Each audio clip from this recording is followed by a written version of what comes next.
Following on from our initial trials of hydro-treated vegetable oil, we're delighted to be part of the national demonstration project to show how HVO can perform just as well as fossil heating oil for heating your home. Last winter, we conducted a trial of 20 homes in the UK to see whether HVO could act as a true drop-in replacement for home heating oil.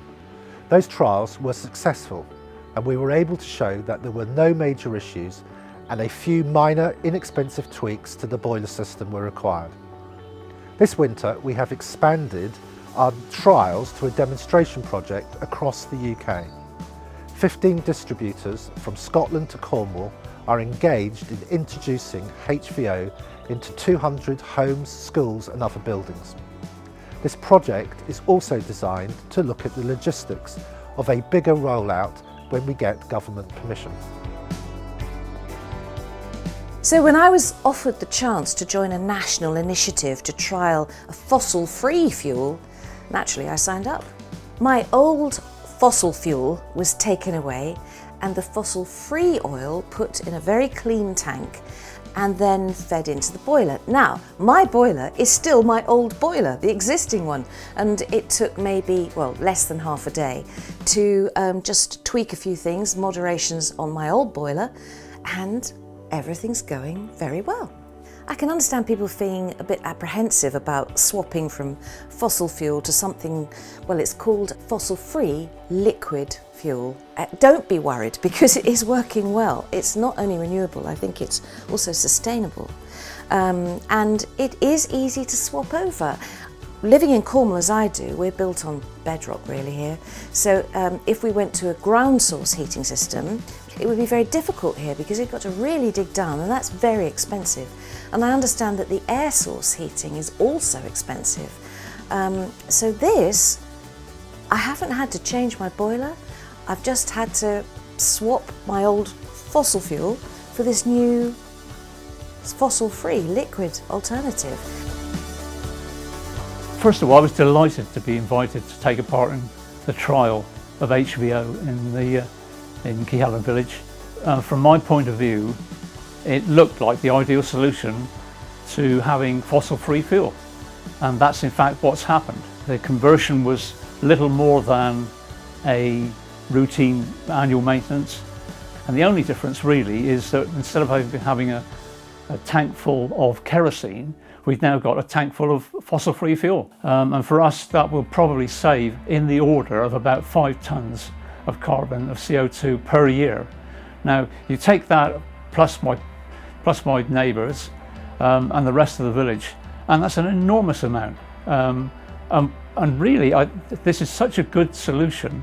It's hard to understand why the government hasn't been more forthright in supporting it.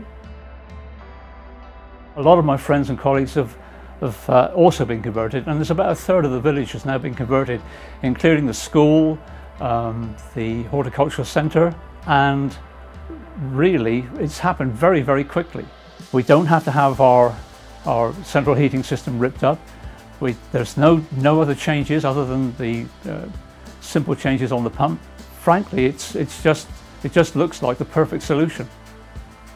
One of the things that we looked at was having air source heat pumps. And we struggle with that because the cost of it is so prohibitive. And it certainly is not the solution for every resident. This is part of the mix. I think it's got a great application for not just for us and in Kehelen, but across the rural communities of Cornwall and probably the wider country as well. And that's why I think it's really exciting that this trial in Kehelen is setting the standards for the whole of the UK. So the National Trust, as Europe's largest conservation charity, is a fantastic place to be thinking about sustainability, and we need to do everything we can. We're in a nature and climate emergency, and so therefore reducing our carbon footprint is absolutely essential. The National Trust has got a target of by 2030 to be net zero carbon, and that's really important. So we want to do everything we can to try and reduce our usage. Buildings like the one behind me at Arlington Court are really challenging to get to lower carbon. But we do have opportunities because we've already got an existing wet system through the house. So moving to HVO, we were able to use a lot of the existing infrastructure, our radiators and systems through that. We've had it installed relatively recently, and it's been a good and quick process, which is really important because we are in a nature and climate emergency and we need to be getting on with these things as quick as we can.